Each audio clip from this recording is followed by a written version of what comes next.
करत करत अभ्यास के जड़मति होत सुजान। वेलकम है आपका अभ्यास सीरीज पे क्लास 12th वाले स्टूडेंट्स। सो यस स्टूडेंट्स, अभी मैंने आपको बोला करत करत अभ्यास के जड़मति होत सुजान। इसका मतलब है कि अभ्यास यानी कि बार बार प्रैक्टिस करने से जो वीक स्टूडेंट्स हैं, जिनको प्रॉब्लम आती थी, वो भी क्या करते हैं, सक्सेस एक्वायर कर लेते हैं, टफ से टफ क्वेश्चन सॉल्व कर लेते हैं सिर्फ और सिर्फ अभ्यास पर, यानी कि सिर्फ और सिर्फ प्रैक्टिस के बेसिस पे वो डिफिकल्ट से डिफिकल्ट क्वेश्चन को बहुत इजीली सॉल्व कर लेते हैं। सो इसी मोटिव के साथ आज के इस सीरीज को हम शुरू करने वाले हैं। आज है आपका डे नंबर 1 अभ्यास सीरीज का, क्लास 12th का। डे 1 में हम हमारा सबसे पहला चैप्टर उठाने वाले हैं टर्म 1 एग्जामिनेशन के लिए, जो कि है सॉलिड स्टेट। लेकिन उससे पहले मैं आपको एक चीज और बताना चाहूंगी। आपके सामने पिक्चर आपको दिख रही होगी। ये आप सोच रहे होगे भी मैम एक माइंड बना हुआ है और इस माइंड में की दिख रही है, क्या करना है इस की का? तो आपको अपने दिमाग के अंदर जो की आपने छुपा रखी है, अब उसका इस्तेमाल करना है, क्योंकि सफलता आपकी सोच में है। अगर आप अपनी सोच की चाबी को घुमा देंगे और ये ठान लेंगे भी क्वेश्चन कैसा भी हो, मैंने प्रैक्टिस करनी है। अगर टफ क्वेश्चन है तो बार बार उसको समझने की कोशिश करनी है, और अगर इजी क्वेश्चन है तो और क्वेश्चंस की प्रैक्टिस करनी है। तब तक करनी है जब तक आप अपनी सक्सेस यानी कि सफलता तक नहीं पहुंच जाते। तो सफलता की चाबी को घुमाइए और मेरे साथ अभ्यास सीरीज का डे 1 जो है एंजॉय करिए इंटरेस्टिंग क्वेश्चंस के साथ। तो अब आपको मैं पैटर्न बता देती हूँ, बिकॉज पैटर्न के बेसिस पे आपको ये दिखने वाला है जो क्वेश्चंस आज होने वाले हैं। पैटर्न ऐसा रहेगा स्टूडेंट्स, भी आपको 3 तरह के क्वेश्चंस मिलेंगे। एक तो आपको मिलेंगे एमसीक्यूज। एमसीक्यूज यानी कि मल्टीपल चॉइस क्वेश्चंस रहने वाले हैं, मल्टीपल चॉइस क्वेश्चंस रहेंगे। दूसरा स्टूडेंट्स क्या रहने वाला है, दूसरा आपको मिलेगा case study questions. Case study based questions रहेंगे। लाइक आपको कोई पैराग्राफ दे दिया जाएगा और उस पे आपको कोई टॉपिक वाइज कुछ बताया जाएगा और उससे रिलेटेड कुछ क्वेश्चंस मिलेंगे। तीसरा आपको क्या मिलने वाला है, एजर्शन एंड रीजन। क्या मिलने वाले हैं, एजर्शन एंड रीजन मिलने वाला है स्टूडेंट्स। ठीक है जी। तो आज है डे 1 और मैं आपको बता दूं डेली आपको सीरीज मिलेगी, डेली आपको लेक्चर मिलेंगे और 30 क्वेश्चंस आपको डेली मिलेंगे। तो आप आइडिया लगा सकते हो, आज 25 अक्टूबर है और 25 नवंबर तक यानी कि कंप्लीट 1 मंथ के लिए आपको डेली के 30 क्वेश्चंस मिलने वाले हैं। तो हिसाब लगा लीजिए कितने क्वेश्चंस के साथ आप डील करेंगे। आपको कोई भी बुक खरीदने की जरूरत नहीं है, मैं सारी बुक्स कवर करवा रही हूं इसी पैटर्न पे बेस्ड। ठीक है जी, सारी बुक्स कवर हो रही हैं। सो डोंट वरी, हमारा शेड्यूल कुछ इस प्रकार से रहेगा कि सबसे पहले हम क्या करेंगे, हर चैप्टर की नियर अबाउट 4 वीडियोस आपको मिलने वाली है 30 क्वेश्चंस की। कुछ इस प्रकार से 4 या 3 वीडियोस होंगी, हर चैप्टर की ऐसी होंगी। उसके बाद क्या होगा, एक चैप्टर की दोबारा से 30 क्वेश्चंस की वीडियो है, and then the sample paper वाला पार्ट। सैंपल पेपर यानी कि मिसलेनियस क्वेश्चन, सारे चैप्टर्स के मिक्स क्वेश्चंस करवाए जाएंगे। तो इससे क्या होगा, आपकी कंप्लीट प्रैक्टिस सेशन होने वाला है। अगर आपने चैप्टर्स नहीं देखे हैं, I am still reminding you, playlist आपको डिस्क्रिप्शन में उसका लिंक मिल जाएगा, वहां से देख लो। और अगर आपने मुझसे नहीं किया, कोई प्रॉब्लम नहीं है, कहीं से तो पढ़ा है, किसी टीचर से पढ़ा है, या इवन मैं कहती हूँ सेल्फ स्टडी भी किया ना, तो भी इसको एंजॉय करो, तो भी इस सीरीज को करो, सॉल्व करो मेरे साथ। रीजन ये है, अभ्यास करो, बार बार अभ्यास करो, बार बार प्रैक्टिस करो, क्योंकि प्रैक्टिस से क्या होता है, जो चीज आपको पता है आप उसमें तो परफेक्ट हो जाओगे, जो चीज आपको नहीं पता ना, आप उसको सुनोगे आपको याद हो जाएगा। ठीक है जी। तो अब आपको मैंने बता दिया 30 क्वेश्चंस होंगे, डे 1 है हमारा। आज हम शुरू कर रहे हैं द सॉलिड स्टेट, और ये आपका पैटर्न रहने वाला है टर्म 1 एग्जामिनेशन का। तो आज के क्या मैं कहती हूँ, जितने भी डेली के डे 1, डे 2, डे 3 क्वेश्चंस करेंगे, वो भी कुछ इसी प्रकार से होने वाले हैं, इसी पैटर्न में आपको क्वेश्चंस मिलने वाले हैं। ठीक है जी। तो देखो, सबसे पहले हम एमसीक्यूज की तरफ बढ़ते हैं और आपको मैं डिक्टेट कर रही हूँ क्वेश्चन, आप खुद से भी सॉल्व करेंगे, फिर सॉल्यूशन मुझसे मैच करेंगे। पहला क्वेश्चन आपकी स्क्रीन पर है, a compound is formed by two elements A and B. एक कंपाउंड है जो कि दो एलिमेंट्स ए और बी से मिलकर बन रहा है। The atoms A R present at the corners of the cube. जो ए एटम्स है वो कहां पर है, कॉर्नर पर है। And atoms B are at the centre of the body. Atom B body के सेंटर पर है। Simplest formula of the compound is, compound का फॉर्मूला बताना है तो पहले हम लिख देते हैं कहां कहां पर हमारे एलिमेंट्स हैं। एलिमेंट ए तो कहां पर प्रेजेंट है, एलिमेंट ए प्रेजेंट है कॉर्नर्स ऑफ द क्यूब पे, corners of the cube, cube के कॉर्नर्स पर है। एलिमेंट बी कहां पर है, बॉडी के सेंटर पर है, बॉडी के सेंटर पर है। नाउ ये मुझे चैप्टर बहुत इंटरेस्टिंग इसलिए लगता है, और अगर आपने शायद मेरे साथ ये करा भी हुआ है तो आपको याद होगा, मैं बोलती हूँ एक इसके अंदर डांस वाला ना, हम एक स्टेप याद कर लेते हैं। What is the step of the dance, आपको याद करने का तरीका भी, what are the corners, what are edges, ये सब क्या होता है, बॉडी का सेंटर क्या होता है, तो बहुत सिंपलेस्ट तरीका है, ध्यान से देखिएगा। आपकी fingers you have to do like this. आपको करना है ऐसे ऊपर, वन इज द कॉर्नर, एक ये कॉर्नर, दो कॉर्नर, ऐसे नीचे तीसरा कॉर्नर, चौथा कॉर्नर, चार कॉर्नर इस दीवार के जो मेरी बैक साइड पे, सामने वाली दीवार के वन कॉर्नर, टू कॉर्नर, नीचे तीसरा कॉर्नर, चौथा कॉर्नर। कितने कॉर्नर्स हो गए टोटल स्टूडेंट्स, 8 कॉर्नर्स हो गए, याद हो गया। 1 2 3 4 5 6 7 8। आइदर आप इसको एक्सरसाइज बोलो और call it a dance step, ये कुछ भी हो सकता है, ऐसे ऐसे देन सामने और नीचे। ये आपके कितने टोटल 8 कॉर्नर्स हैं। अब बॉडी सेंटर की बात बताऊं तो बॉडी का सेंटर का मतलब क्या हुआ, जिस कमरे में आप बैठे हो ना, एज्यूम करो जो आपका कंपाउंड है वो क्या है, एक रूम है। बॉडी का सेंटर मतलब बीचों बीच, तो कितने बॉडी सेंटर है, सिर्फ 1 बॉडी सेंटर है, राइट, क्लियर है। एजेस क्या होते हैं, जो दो कॉर्नर्स को कनेक्ट करती है, लाइक हमारे ये दो कॉर्नर, एक हीरा है, हीरा, तो जो इसको कनेक्ट करे this is the edges. Total 12 edges है, क्लियर हो गया होगा। चलो बहुत बढ़िया बात। अब देखते हैं, हाँ फेसेस रह गए। फेसेस क्या होता है, जो दीवार मेरे पीछे है वो ये एक फेस है, जो सामने वाली दीवार है आप रूम में अज्यूम करना, वो एक फेस है, 2 फेस हो गया।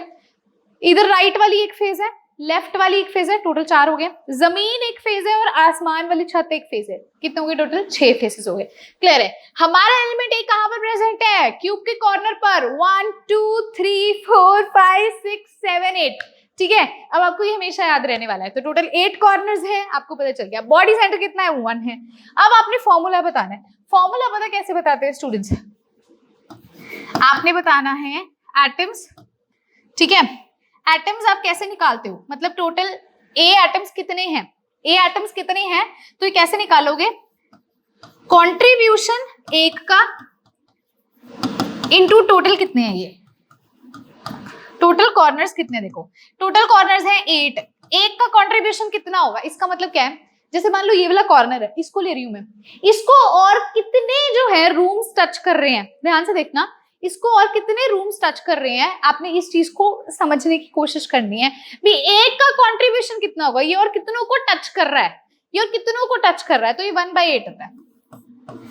कंप्लीट डिटेल एक्सप्लेनेशन के लिए भी 1/8 कैसे हुआ है, कैसे फॉर्मूला निकालते हैं, सॉलिड स्टेट का आप खोल सकते हो, सॉलिड स्टेट के अंदर आप वहां जाकर इन क्वेश्चंस को सॉल्व कर सकते हो, ढेरों सारे क्वेश्चंस यूट्यूब पर करवा रखे हैं, तो इसका 1/8 होता है, ठीक है। तो ये हमारा यहाँ से कितना आ गया, ए एटम कितने हैं, 1 है। अब बी एटम कितने होंगे, कंट्रीब्यूशन, कंट्रीब्यूशन ये कितने को टच कर रहा है, सेंटर में है, बॉडी के बिल्कुल बीचों बीच है, कमरे के बिल्कुल बीचों बीच है, किसी को टच नहीं कर रहा है, तो 1 है। टोटल बॉडी के सेंटर कितने होते हैं, 1 होते हैं, तो 1 आ जाएगा। अब टोटल, अब देखो ए कितना है, ए है 1, बी कितना है, बी भी है 1, तो हमारा कंपाउंड क्या बनेगा, कंपाउंड बनेगा A1B1 यानी कि AB। तो ऑप्शन ए है AB2, ऑप्शन बी है AB4, ऑप्शन सी है AB और ऑप्शन डी है A2B। तो हमारा क्या आंसर आएगा, AB। क्या आंसर आ जाएगा, AB आ जाएगा, क्लियर है, वेरी गुड। अब चलते हैं क्वेश्चन नंबर 2 की तरफ माय डियर स्टूडेंट्स, ध्यान से देखेंगे क्वेश्चन को क्या है। इन अ सॉलिड लैटिस, एक सॉलिड लैटिस के अंदर the cation has left a lattice site.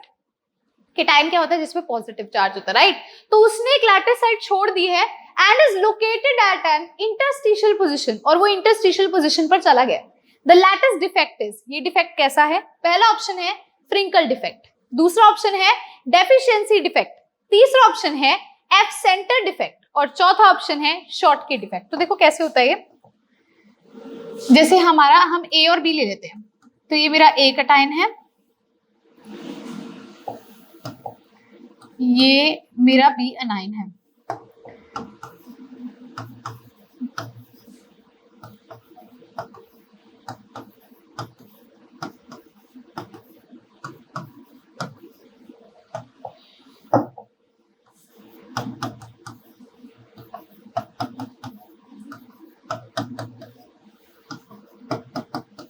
ये फॉर एग्जाम्पल मेरा क्या है, स्ट्रक्चर है स्टूडेंट्स। ये मेरा क्या है, स्ट्रक्चर्स है। पहले केटाइन फिर एनाइन फिर केटाइन फिर एनाइन, ऐसे बेस्ड है। अब ऐसा क्या हो, मान लो क्या ऐसा हो जाए भी, ये जो अपना एनाइन है ना, ये अपनी जगह छोड़ दे, ये वाला एनाइन अपनी जगह छोड़ के यहाँ से चला गया, यहाँ पे है ही नहीं। मान लो यहाँ से गायब हो जाए और ये यहाँ आ जाए, इनके बीचों बीच आ जाए। जो बीचों बीच पोजीशन होती है उसको इंटरस्टिशियल पोजीशन होती है। तो क्वेश्चन ये कह रहा है, अगर एक केटाइन अपनी जगह छोड़ दे, अपना लैटिस पॉइंट छोड़ दे, लैटिस साइड का मतलब ऐसे पॉइंट्स जहां पर हमारे ये एटम्स कहाँ पे है, प्रेजेंट है। जैसे ये पॉइंट्स है, इसके ऊपर ये एटम हमने रख दिए, यहाँ एक पॉइंट था, यहाँ एक पॉइंट था, यहाँ पॉइंट था, यहाँ पॉइंट था, तो इसमें हमने ये रख दिया, एटम साइंस रख दिए। तो लैटिस पॉइंट से वो अपनी जगह छोड़कर बीच वाली पोजीशन यानी कि इंटरस्टिशियल साइड पर चला जाए, तो ये डिफेक्ट कैसा होता है? तो this defect is known as Frenkel defect. इस डिफेक्ट को क्या कहते हैं? फ्रिंकल डिफेक्ट कहते हैं। तो ऑप्शन नंबर ए हमारा क्या हो जाएगा स्टूडेंट्स? करेक्ट हो जाएगा। क्लियर है सभी को? Very good. अब देखिए क्वेश्चन नंबर थर्ड क्या कहता है, ध्यान से देखेंगे। क्वेश्चन नंबर थर्ड क्या है? What will be the inter ionic distance for CaCl? CaCl के लिए इंटर आयनिक डिस्टेंस क्या होगा? तो मैं बता दूं, CaCl जो होता है स्टूडेंट्स, ये क्या है? इसका BCC स्ट्रक्चर है, BCC स्ट्रक्चर है। और BCC स्ट्रक्चर में क्या होता है, जो CS है, ठीक है, जो हमारा कटायन है, ये क्या है? बॉडी के सेंटर पर है। और जो हमारा Cl है, एनाइन है, ये कॉर्नर्स पे प्रेजेंट है। BCC का मतलब क्या होता है? बॉडी सेंटर स्ट्रक्चर का मतलब क्या होता है? भी बॉडी के सेंटर पर एटम्स हैं और कॉर्नर पे हैं। बॉडी के सेंटर पर हमारा क्या आ जाएगा? हमारा कटायन आ जाएगा, और एनाइन हमारा कहा जाएगा, कॉर्नर पे आ जाएगा। अगर इसका मैं एक स्ट्रक्चर आपको ड्रॉ करके दिखाऊं, BCC स्ट्रक्चर अगर हम ड्रॉ करें, जैसे मान लो आपका क्या है, ये आपका, ठीक है, स्ट्रक्चर है। CaCl के लिए नहीं, मैं जैसे आपको सीधा बता रही हूँ, इसका BCC स्ट्रक्चर तो है। BCC स्ट्रक्चर है क्या? बॉडी के सेंटर पर है CS, ये थोड़ा इससे बड़ा होगा ऐसे। ये मान लो ये हमारा क्या है? CS है, ठीक है। अब हमने, हमारे पास Cl कहाँ पे प्रेजेंट है? कॉर्नर्स पे प्रेजेंट है। Cl कहाँ पर मिलेंगे हमें? कॉर्नर्स पर। एक हमारा ये रहा कॉर्नर, ये कॉर्नर है ना, ये होता है। एक हमारा ये रहा कॉर्नर, एक हमारा ये रहा कॉर्नर।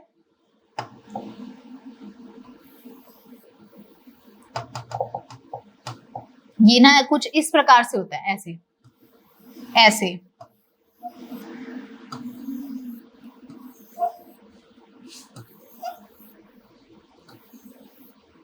ठीक है, ये थोड़ा 3D है, इस वजह से शायद आपको ऐसे लिखा होगा। देखो ये जो ब्लू वाले हैं, ये क्या है? अभी कॉर्नर्स पे प्रेजेंट है। कॉर्नर्स देखो, अभी मैंने आपको एक क्यूब का सिखाया ना, सामने वाली दीवार हमारी ये वाली आगे वाली हो जाएगी, ये पीछे वाली दीवार हो जाएगी। तो ये कॉर्नर्स हमारे 8 कॉर्नर्स पे प्रेजेंट है। अब वो आपसे पूछता है भी इंटर आयनिक डिस्टेंस बताओ, यानी कि CS और, ध्यान से सुनना मैं क्या बोल रही हूँ, मैं बोल रही हूँ CS और Cl के बीच में डिस्टेंस, यानी कि जो ये वाला है ना, मैं देखो शेड कर देती हूँ इसको, रेड वाले के बीच में और इस कॉर्नर वाले ब्लू वाले के बीच में डिस्टेंस बताओ। तो मैं आपको बता दूं, जो इसका डिस्टेंस होगा, ये देखो, इसको एक बार वापस से इरेज हटा देते हैं। देखो जो ये हमारा, ये बॉडी के बिल्कुल बीचों बीच है, और ये जो हमारा ये आगे की तरफ है, मतलब मान लो आप किसी कमरे में खड़े हो, बीचों बीच है, और आगे वाली दीवार के ऊपर वाली साइड वो वाला कॉर्नर और बीचों बीच, तो डायगोनल है ना, उस कॉर्नर से इस कॉर्नर तक, देखना ध्यान से, ये कॉर्नर है हमारा, इस कॉर्नर से इस कॉर्नर तक, आगे वाली दीवार से पीछे वाली दीवार तक के नीचे तक, ये हमारी क्या है? डायगोनल है। इस क्यूब की ये डायगोनल है, ठीक है, फेस डायगोनल, क्यूब की डायगोनल। तो ये जो इन दोनों के बीच का डिस्टेंस बताना है, इस ब्लू वाले और रेड वाले के, यानी कि इसका हाफ होएगा।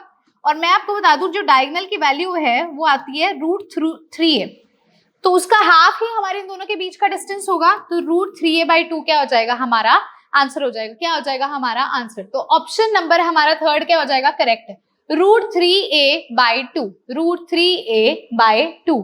क्लियर है? Very good. अब चलिए चलते हैं क्वेश्चन नंबर 4 की तरफ my dear students. Which of the following solids have highest melting point? इनमें से कौन सा ऐसा सॉलिड है जिसका मेल्टिंग पॉइंट बहुत ज्यादा है? पहला ऑप्शन है स्यूडो सॉलिड, दूसरा ऑप्शन है कोवेलेंट सॉलिड, तीसरा ऑप्शन है आयनिक सॉलिड, चौथा ऑप्शन है मॉलिक्यूलर सॉलिड। तो मैं आपको बता दूं, जब मैंने आपको एक टेबल की फॉर्म में करवाया था, बेसिकली आयनिक सॉलिड का भी जो हमारा मेल्टिंग पॉइंट होता है ज्यादा होता है, मॉलिक्यूलर सॉलिड का मेल्टिंग पॉइंट लो होता है, ठीक है जी।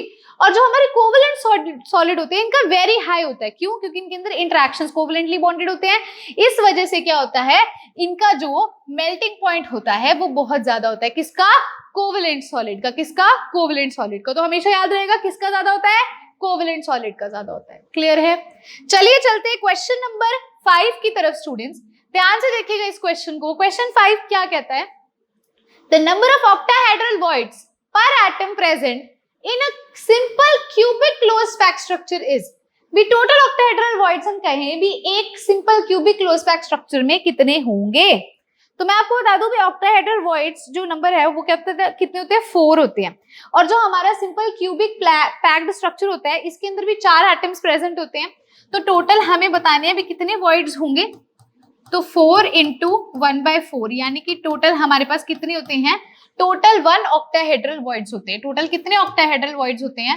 टोटल 1 होते हैं। नंबर ऑफ ऑक्टाहेड्रल वॉइड्स 4 होंगे, ठीक है, एक स्ट्रक्चर के अंदर। तो उसके अंदर हमने बोला भी अगर सीसीपी पैक स्ट्रक्चर देखें, सीसीपी के अंदर टोटल नंबर ऑफ एटम्स 4 होते हैं, ठीक है। तो 4 इंटू 1/4 करेंगे तो हमारे पास एटम्स आ जाएंगे। कितने एटम्स आ जाएंगे? 1 एटम्स आ जाएंगे, ठीक है। Number of octahedral voids equal होते हैं नंबर ऑफ एटम्स के अंदर जो कि क्लोज्ड पैक स्ट्रक्चर में होते हैं। क्लियर है? चलो अब चलते हैं क्वेश्चन नंबर 6 की तरफ। क्वेश्चन 6 क्या है?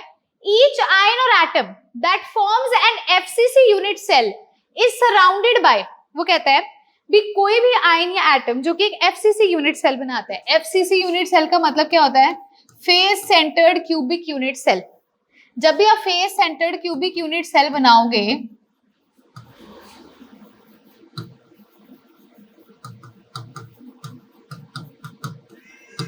जब भी आप face centred cubic unit cell बनाओगे स्टूडेंट्स, तो मैं आपको बता दूं भी 6 ऑक्टाहेड्रल वॉइड्स मिलेंगे और 8 आपको टेट्राहेड्रल वॉइड्स मिलेंगे। क्या ऑप्शन करेक्ट हो जाएगा? 6 ऑक्टाहेड्रल वॉइड्स मिलेंगे और 8 आपको टेट्राहेड्रल वॉइड्स मिलेंगे, ठीक है। तो ये बेसिक सी चीजें जो हमने कैलकुलेट कर रखी थी, सीधा अब हमने यहाँ पर उसका आंसर इक्वेट करना है। जैसे ये वाला भी जो क्वेश्चन है भी कितने ऑक्टाहेड्रल वॉइड्स आपको simple cubic closed pack structure में मिलेंगे, तो ये हम सबको पता होता है भी टोटल 1 ही होते हैं, 1 ही मिलेंगे, सीधी सी बात है, ठीक है। तो हाँ जी स्टूडेंट्स, अब चलते हैं क्वेश्चन नंबर 7 की तरफ। Which of the following compounds is likely to show both Frenkel and Schottky defect? कौन से ऐसे कंपाउंड है जो फ्रिंकल डिफेक्ट भी दिखाता है और शॉर्टकी डिफेक्ट भी बताता है? तो मैं बता दूं AgBr जो है ये फ्रिंकल डिफेक्ट भी दिखाता है और शॉर्टकी डिफेक्ट भी दिखाता है। क्यों? क्योंकि जो इसका R positive by R negative यानी कि कटायन का रेडियस बाय एनायन की रेडियस की वैल्यू होती है वो ना तो ज्यादा लार्ज होती है ना ही ज्यादा स्मॉल होती है, और ये दोनों डिफेक्ट दिखाता है, फ्रिंकल डिफेक्ट भी दिखाता है, शॉर्टकी डिफेक्ट भी दिखाता है। जब हम इन दोनों को याद कर रहे होते हैं ना तो ये स्पेशली स्टार मार्क करवाते हैं भी AgBr इज वेरी इंपॉर्टेंट क्योंकि ये दोनों इफेक्ट शो करेगा। क्लियर है? चलो तो थ्योरी बेस्ड क्वेश्चन थे, आप फटाफट वैसे ही कर लोगे। अब क्वेश्चन आता है question number 8, identify the coordination number if radius ratio is in the range of 0.414, यहाँ ना स्पेस आएगी, 0.414 to 0.732। तो ये मैंने टेबल आपको पहले भी याद करवाया था, अब फिर मैंने आपको यहाँ ड्रॉ इसलिए करवाया ताकि आपने अगर पहले से नहीं देखा ना तो आप देख लो। रेडियस रेशियो अगर आपका, ठीक है, 1.55 से 0.155 से कम है तो कोई कोऑर्डिनेशन नंबर नहीं होगा, वॉइड लीनियर होगा। अगर वो 0.155 से लेकर 0.225 के बीच में है तो कोऑर्डिनेशन नंबर 3 होगा और ट्रायंगुलर उसकी वॉइड का टाइप होगा, ठीक है। अगर 0.225 से 0.414 के बीच में है तो कोऑर्डिनेशन नंबर 4 होगा और टेट्राहेड्रल वॉइड होगा। अगर 0.414 से लेकर 0.732 तक होगा तो कोऑर्डिनेशन नंबर 6 होगा और ऑक्टाहेड्रल वॉइड होगा। ऐसे अगर 0.732 से लेकर 1 के बीच में होगा तो आपको कोऑर्डिनेशन नंबर 8 होगा और क्यूबिकल होगा। ये मैंने तब भी कहा था याद करना है, आपको इसको याद करना है, बहुत सारे क्वेश्चंस इस पे बहुत इजीली हो जाएंगे। अब रेडियस रेशियो 0.414 से 732 के बीच में है तो कोऑर्डिनेशन नंबर क्या हो जाएगा? 6 हो जाएगा। सीधा सीधा क्वेश्चन सॉल्व हो जाता है। क्या कोऑर्डिनेशन नंबर हो जाएगा मैम? 6 हो जाएगा। क्लियर है? Very good. अब चलते हैं क्वेश्चन नंबर 9 की तरफ। Pink colour of LiCl crystal is due to, LiCl crystal जो है उसका पिंक कलर क्यों होता है? तो हाँ जी स्टूडेंट्स, जो मेटल एक्सेस डिफेक्ट होता है उसके कारण होता है, जिसको हम एफ सेंटर भी बोलते हैं, जो एफ सेंटर राइज करते हैं, ठीक है, उसके कारण होता है। तो पिंक कलर जो LiCl के क्रिस्टल का होता है वो किस कारण होता है? मेटल एक्सेस डिफेक्ट के कारण होता है, which is the F centre. Okay, तो इस कारण ये डिफेक्ट अराइज करता है, ठीक है, ये कलर अराइज करता है। अब चलते हैं क्वेश्चन नंबर 10 की तरफ। मोस्ट एफिशिएंट पैकिंग, सबसे ज्यादा पूरा एफिशिएंटली पैक्ड, ठीक है, किस पेयर में है? In which pair of the following unit cell? पहला है HCP एंड BCC, दूसरा है HCP एंड CCP, तीसरा है BCC एंड CCP और चौथा है BCC एंड SCC। इनमें से किसमें पैकिंग जो है बहुत एफिशिएंट होती है? हाँ जी, तो मैं आपको बता दूं जो HCP और CCP होती है इसमें ज्यादा पैकिंग जो होती है एफिशिएंट होती है।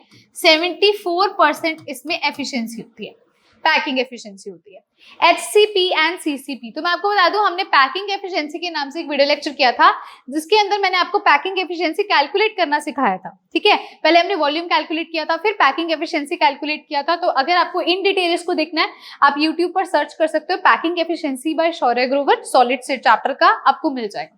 क्लियर है? तो इस चैप्टर के अंदर आपको फॉर्मूलाज, आपको जो कंटेंट है इन सबको बहुत अच्छे से याद करना है और आपको ये ध्यान रखना है भी डिफेक्ट्स कितनी तरह के हैं, डिफेक्ट्स के एग्जांपल्स क्या हैं, ये छोटी छोटी चीजें आपने ध्यान रखनी है। अब स्टूडेंट्स आता है question number 11, the correct percentage of empty space in a body centred cubic unit cell is. तो मैं आपको बता दूं जो body centred cubic unit cell होता है यानी कि जो BCC होता है, इसकी पैकिंग एफिशिएंसी, इसकी जो पैकिंग एफिशिएंसी है वो कितनी होती है? वो 68% होती है, ठीक है। तो यहां पर आपसे ये पूछा जा रहा है भी आपने एम्प्टी स्पेस का बताना है यानी कि वॉइड की परसेंटेज बतानी है। पैकिंग एफिशिएंसी का मतलब क्या होता है भी कितना भरा हुआ है, वॉइड का मतलब होता है कितना खाली है, कितनी एम्प्टी स्पेस है। तो अगर 68% भरा हुआ है तो खाली कितना होगा? 100 में से अगर हम इसको माइनस कर दें तो 32% जो है वो क्या है? खाली जगह होगी, एम्प्टी स्पेस होगी। तो हमारा आंसर क्या हो जाएगा? ऑप्शन नंबर सी, 32% हमारा क्या हो जाएगा? आंसर हो जाएगा। BCC के केस में पैकिंग एफिशिएंसी कितनी होती है? 68% होती है और फिर हमने एम्प्टी स्पेस के निकालनी है तो 100 में से माइनस कर देंगे तो 32% हमारी क्या आ जाएगी? पैकिंग एम्प्टी स्पेस की परसेंटेज आ जाएगी। क्लियर है? चलिए अब चलते हैं क्वेश्चन नंबर 12 की तरफ। Identify the non stoichiometric compound. आपने नॉन स्टोइकियोमेट्रिक कंपाउंड बताना है। पहला ऑप्शन है NiO2, दूसरा ऑप्शन आपको दे रखा है Al2O3, तीसरा दे रखा है PbO और चौथा दे रखा है आपको Fe3O4। तो अगर आप सबको याद होगा तो हमने पढ़ रखा है भी जो हमारा Fe3O4 है वो नॉन स्टोइकियोमेट्रिक कंपाउंड है।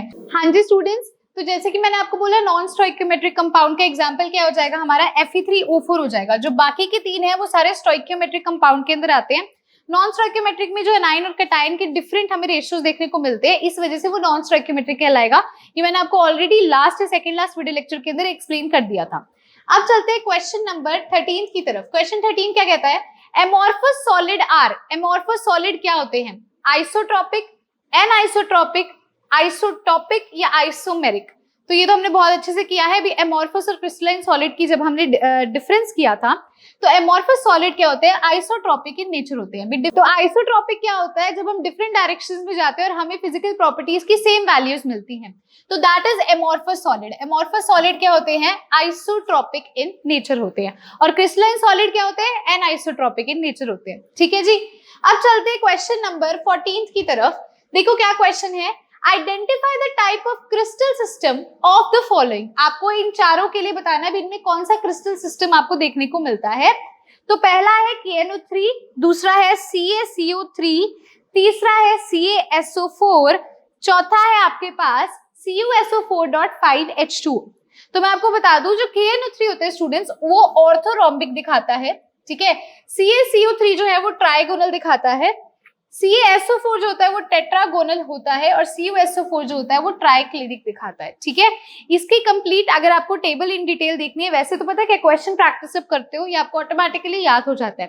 टेबल कई बार हम भूलने की कोशिश करते हैं, बट थ्रू क्वेश्चंस आप इसको प्रैक्टिस करो। तो मैं आपको बता दूं, BKNO3 ऑर्थोरोम्बिक दिखाएगा, CaCO3 जो है वो ट्राइगोनल क्रिस्टल सिस्टम दिखाएगा, हमारा CaSO4 टेट्रागोनल दिखाएगा और ट्राइक्लिनिक CuSO4.5H2O दिखाएगा, ठीक है जी। तो ये थ्योरी बेस्ड क्वेश्चन था, आपको बीच में से थ्योरी बेस्ड आएंगे तो आपको लगेगा ये कैसे याद करें, प्रैक्टिस प्रैक्टिस एंड प्रैक्टिस, ठीक है।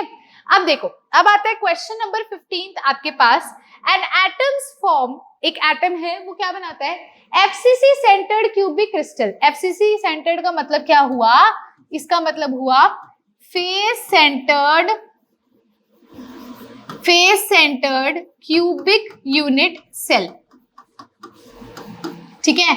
ये बनाता है जहां पर आपको डेंसिटी दे रखी है, 8.92 है ना। एज लेंथ आपको दे रखी है, एज लेंथ स्मॉल a से डिनोट करते हैं 3.6 इंटू 10 की पावर -8। वो कहता है मॉलिक्यूलर मास कैलकुलेट करो। हाँ जी, तो आपको एक बता दूं बात, डेंसिटी क्या होता है, डेंसिटी इक्वल होता है, फॉर्मूला डेंसिटी का क्या है सॉलिड स्टेट में, जमाना। अगर आपने नहीं किया तो जमाना है इसका, ठीक है। जमाना यानी कि ज यानी कि z, ठीक है, कोऑर्डिनेशन नंबर इनटू म यानी कि मॉलिक्यूलर मास, ठीक है, डिवाइडेड बाय ना, जमाना जमाना, एवोगैड्रो नंबर इनटू आ यानी कि एज लेंथ का क्यूब, जमाना, ठीक है। तो ये हमारा डेंसिटी का फॉर्मूला है। अब हमारे पास डेंसिटी की वैल्यू है, एज लेंथ की वैल्यू है, ए की वैल्यू है, Na क्या होता है, एवोगैड्रो नंबर 6.022 इंटू 10 की पावर 23 होता है। क्या रह गया और मैम, Z रह गया। Z हमने निकालना है, Z मतलब कितने एटम्स प्रेजेंट है। तो FCC यूनिट सेल के अंदर स्टूडेंट्स, FCC में एटम्स कहां पर होंगे, फेस के सेंटर पर होंगे और कॉर्नर्स पर होंगे।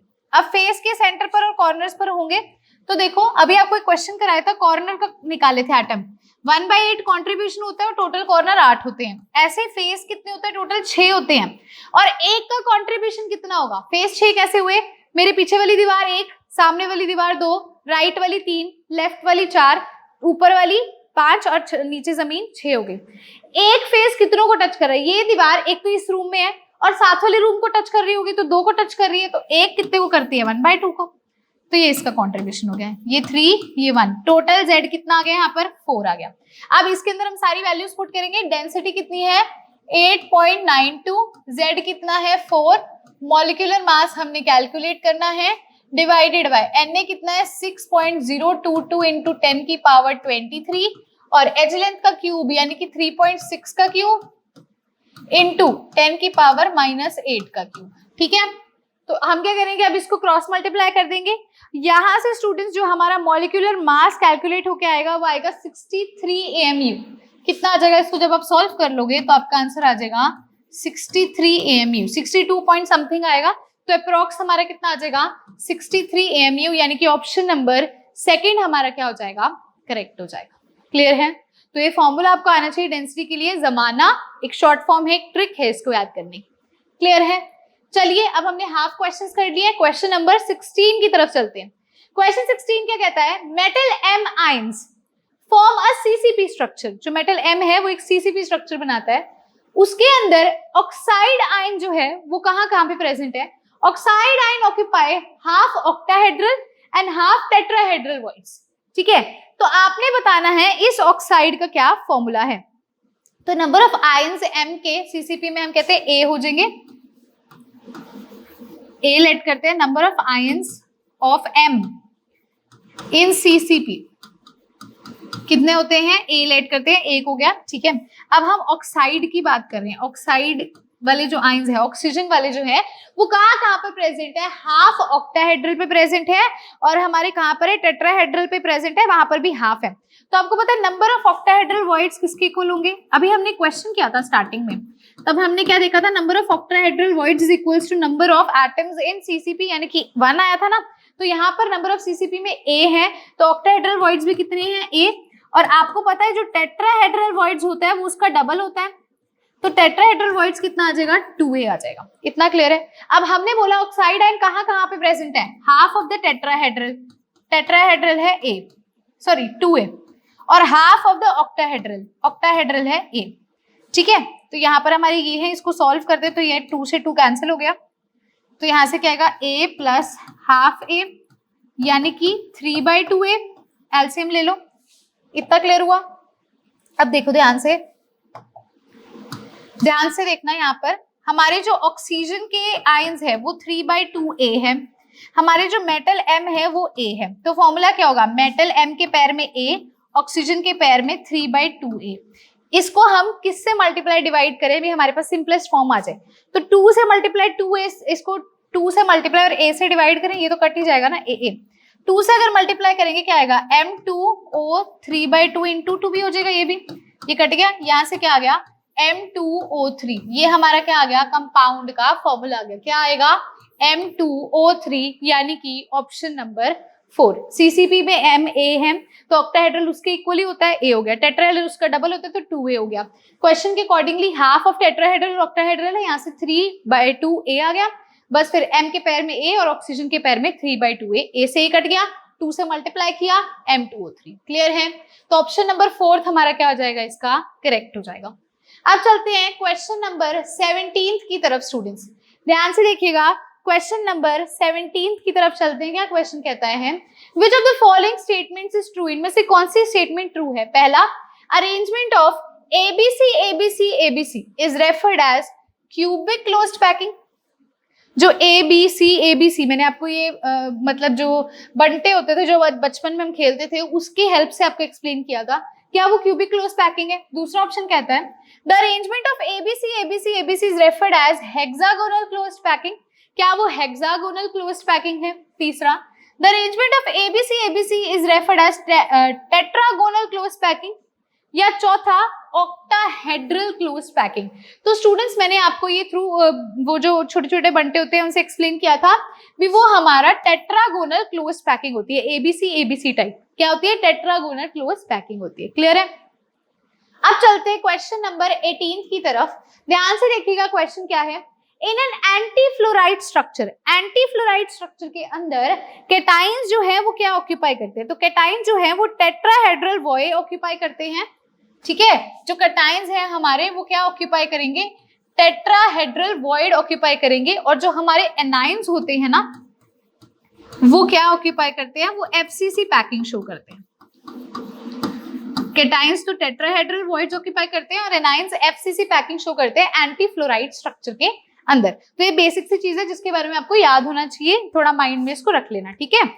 अब आगे देखिएगा, नेक्स्ट क्वेश्चन हमारे पास आता है क्वेश्चन नंबर 19। क्या क्वेश्चन कहता है, number of unit cell in 4 gram of X, 4 gram of कोई एक X आपके पास एलिमेंट है, ठीक है, उसका गिवन मास उसने 4 ग्राम दे दिया, एटॉमिक मास उसका आपको दे दिया 40, which crystallize in BCC pattern is. आपको बताना है भी कितने यूनिट सेल हैं 4 ग्राम ऑफ X के अंदर जो कि BCC पैटर्न के अंदर अपने आप को फिक्स कर लेता है। तो हमें यहाँ पे कितनी चीज पता है, नंबर ऑफ मोल्स क्या होते हैं, नंबर ऑफ मोल्स होते हैं नंबर ऑफ एटम्स, ठीक है, या मॉलिक्यूल्स या आयन बाय Na। ये हमने some basic concepts of chemistry first chapter class 11 में पढ़ा था, नहीं पता तो अब देख लो। नंबर ऑफ मोल्स किसके इक्वल होते हैं, number of atoms by Na होता है एवोगैड्रो नंबर, n है हमारा यहाँ नंबर ऑफ मोल्स। हमें यहाँ पर उसने क्या क्या चीजें दे रखी है, हमें देखो नंबर ऑफ एटम्स अगर हम यहाँ से निकाल लें, नंबर ऑफ एटम्स क्या होगा, number of moles into Na। और स्टूडेंट्स नंबर ऑफ मोल्स क्या होता है, नंबर ऑफ मोल्स होता है given mass upon molecular mass into हमारा यहाँ क्या है Na है, इनटू हमारा इधर क्या है Na है। तो ध्यान से देखना, गिवन मास हमारे पास क्या है 4 ग्राम, मॉलिक्यूलर मास उसने हमें दे रखा है 40 दे रखा है ऑलरेडी, इनटू एवोगैड्रो नंबर को ऐसे लिख देते हैं Na। इसको डिवाइड करेंगे क्या आ जाएगा 1/10, यानी कि कितना आ गया 0.1 Na। ये हमारे पास क्या आ गए, ये हमारे पास नंबर ऑफ एटम्स आ गए, कितने आ गए 0.1 Na आ गए। ध्यान से इस चीज को देखो, इतना सबको क्लियर है। हाँ जी, अब एक और चीज उसने अब हमें बोला है भी 4 ग्राम X जो है वो BCC पैटर्न में क्रिस्टलाइज करता है। BCC पैटर्न का मतलब क्या होता है, body centred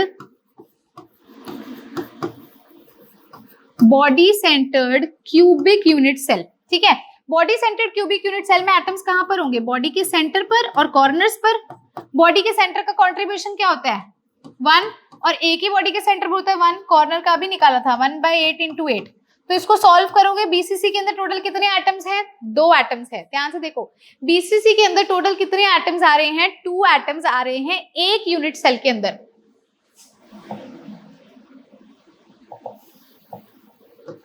2 atoms of BCC कितने यूनिट सेल में है?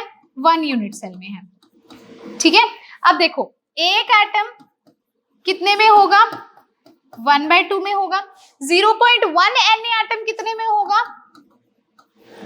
1/2 × 0.1 Na एटम्स में होगा। ध्यान से देखना इस चीज को, मैंने क्या किया है यहाँ पर, मैंने बोला है 2 एटम्स हमने देखा बीसीसी में होते हैं एक यूनिट सेल में। एक एटम कितने यूनिट सेल में होगा? 1/2 में होगा। तो 0.1 Na एटम्स कितने में होंगे? 1/2 × 0.1, यानी कि ऑप्शन नंबर डी हमारा क्या हो जाएगा? करेक्ट हो जाएगा। 0.1 Na/2, 0.1 Na/2। क्लियर है सभी को? हाँ जी, इसको नोट करेंगे। अब देखिए क्वेश्चन नंबर 20 आता है। क्वेश्चन नंबर 20 क्या कहता है? A unit cell with dimension alpha is equals to beta is equals to gamma is equals to 90 डिग्री। A is equals to b but not equals to c. ये आपको दे रखा है, वो पूछता है किस तरह का यूनिट सेल है। तो ये हमने ऑलरेडी पढ़ रखा है भी, ये किस तरह का होगा। देखो, क्यूबिक यूनिट सेल, दूसरा है ट्राइक्लिनिक यूनिट सेल, तीसरा है हेक्सागोनल और चौथा है टेट्रागोनल। तो टेट्रागोनल में जितने भी हमारे एंगल्स हैं अल्फा बीटा गामा वो 90 के इक्वल होते हैं, लेकिन 2 हमारी एज लेंथ इक्वल होती है और वो तीसरी के इक्वल नहीं होता, वो सी के इक्वल नहीं होता। तो इसका आंसर क्या हो जाएगा? टेट्रागोनल। क्या हो जाएगा? टेट्रागोनल। क्लियर है? चलिए अब चलते हैं क्वेश्चन नंबर 21 की तरफ। क्वेश्चन नंबर 21 की तरफ। Copper crystallises in FCC with a unit cell length of 361 picometre. जो कॉपर है वो एक एफसीसी में क्रिस्टलाइज करता है और उसकी जो यूनिट सेल की लेंथ है, ठीक है, ए जो है वो कितनी है? 361 पिकोमीटर है।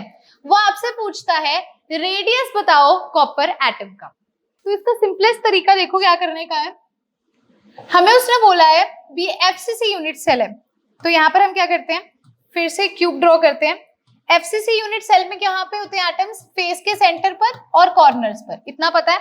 अब यहाँ पर ध्यान से देखना, मैं ये पीछे वाला, इसको एक बार शेड करके आपको दिखाती हूँ मैं किसकी बात कर रही हूँ। मैं इस पीछे वाले की बात कर रही हूँ, ये जिसको मैंने रेड से शो करा है, पीछे वाली दीवार। मान लो ये कमरा है, तो ये जो दीवार मेरे पीछे है, मैं इस दीवार की बात कर रही हूँ, ठीक है। अब इसको ध्यान से देखना, मैं इसी को दोबारा ड्रॉ कर रही हूँ, मैं उस पीछे वाले की बात कर रही हूँ। तो उस पीछे वाले पे फेस सेंटर पर हमारा एक एटम होगा, ये पीछे वाले का फेस सेंटर है। दूसरा एटम कहाँ होंगे? कॉर्नर पर होंगे। तो इसको थोड़ा बड़ा बना लेती हूँ मैं। देखो ये फेस का सेंटर है, इस दीवार का पीछे वाली का, रेड वाले का बीच वाला एरिया। और 2 एटम मेरे कहाँ है? कॉर्नर पर, एक ये रहा और एक मेरा कहाँ है? ये रहा, ठीक है। इसी दीवार का ये वाला कॉर्नर वाला एक एटम उठाया और ये वाला उठाया। ये इतना छोटा नहीं होता है, ये इसके यहाँ सेंटर तक आया होता है, ऐसे ऐसे, ठीक है। तो ये मैंने पीछे रेड वाली जो दीवार है, जो ये वाला दीवार है, इसकी बात की। अभी एक बीचों बीच हो गया, एक उधर कॉर्नर वाला ले लिया, एक इधर कॉर्नर वाला ले लिया। अब ध्यान से देखना, जो हमारे ये सर्कल है इनको हम एज अ स्फीयर कंसीडर करते हैं। तो ये इसका क्या हो जाएगा? रेडियस r, ये इसका क्या हो जाएगा? रेडियस r, और इसका r और r। टोटल कितना हो गया? ये टोटल ये जो हमारी लेंथ है ये कितनी हो जाएगी? ये टोटल हो जाएगी 4r। अब ये किसके इक्वल है? ये कैसे निकालेंगे? ध्यान से देखो, इस चीज को ध्यान से देखना। हमारी जो क्यूब की एज लेंथ होती है, ये a है, ये भी a है, ये जो ये वाली चीज है ये a है, और ये भी क्या है? a है। समझ रहे हो ना? अब यहाँ देखो, अब देखो, मैं इसकी बात कर रही हूँ, ये a है, ये a है। मैंने इस डायगोनल की वैल्यू निकालनी है। पाइथागोरस थ्योरम अगर मैं लगाती हूँ तो क्या होती है? पाइथागोरस थ्योरम भी हाइपोटेन्यूज का स्क्वायर, इसको x ले लेते हैं, एक्स स्क्वायर किसके इक्वल होगा? इसका स्क्वायर प्लस इसका स्क्वायर, परपेंडिकुलर का स्क्वायर प्लस बेस का स्क्वायर। यहाँ से कितना आ जाएगा? 2a स्क्वायर, और ये इसका स्क्वायर ऊपर जाएगा तो रूट आ जाएगा। यहाँ से क्या आ जाएगा? Root 2a। तो डायगोनल की वैल्यू कितनी आ गई? रूट 2a, यानी कि इसकी वैल्यू कितनी आ गई? Root 2a। ये किसके इक्वल है? रूट 2a के इक्वल है। इतना क्लियर हुआ? अब आपको क्वेश्चन में क्या दे रखा है? सेल लेंथ दे रखी है, कितनी है? 361। a की वैल्यू कितनी दे दी? 361, रेडियस निकालना है तो √2/4 इंटू 361।